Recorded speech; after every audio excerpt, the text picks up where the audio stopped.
Assalamualaikum warahmatullahi wabarakatuh. Rekan-rekan sekalian yang berbahagia, saya sedih bercampur gembira membaca berita tentang langkah Pak Jokowi yang mengadukan dan melaporkan setidaknya 5 atau 6 orang ke polisi terkait dengan keabsahan ijazah beliau.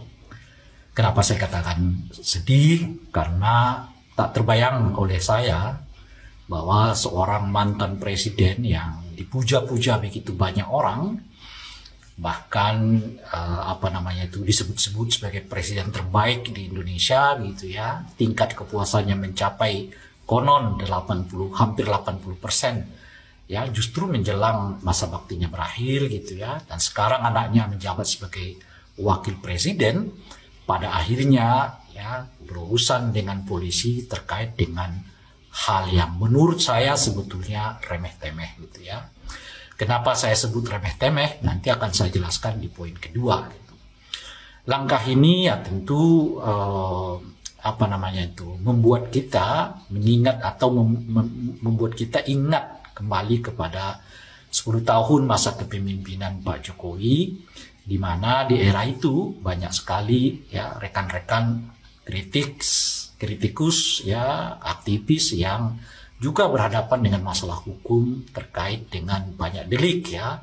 Ada deliknya makar, ada deliknya pencemaran nama baik, ada deliknya penghasutan dan sebagainya gitu ya.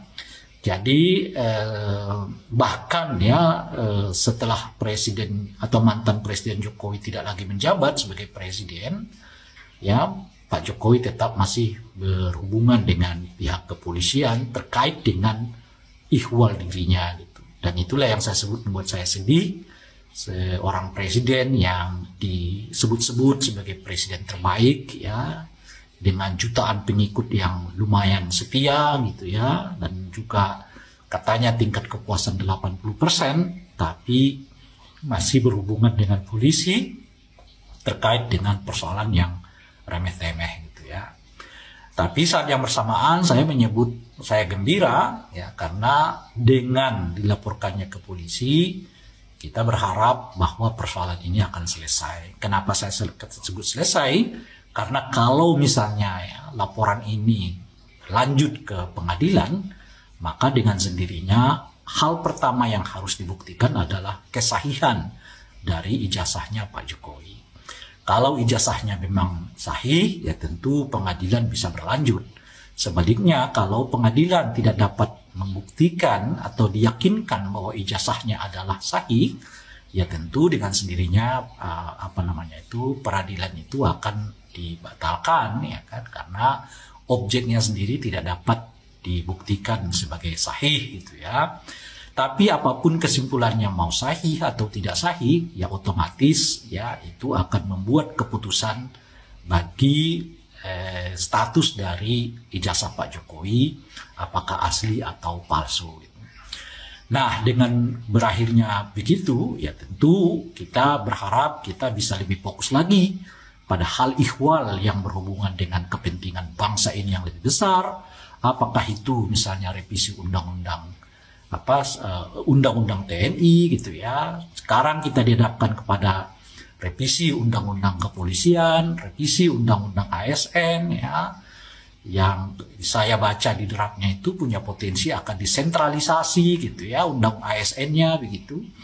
Dan saat yang bersamaan PHK yang merajalela gitu ya, lalu juga soal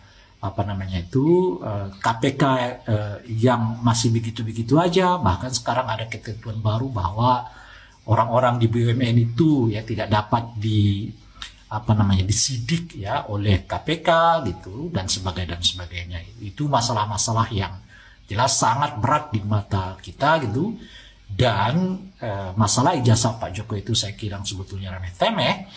Kenapa? Itu tadi, karena sebetulnya dengan sangat mudah untuk dapat dibuktikan keaslian itu tanpa harus menunggu 10 atau 11 tahun. Pada ujungnya memang pengadilan lah yang akan dapat memutuskan ini. Maka dan oleh karena itu sebetulnya jauh hari sebelumnya Pak Jokowi dengan atau tanpa melaporkan orang dapat membawa kasus ini ke pengadilan untuk memberi kesahihan hukum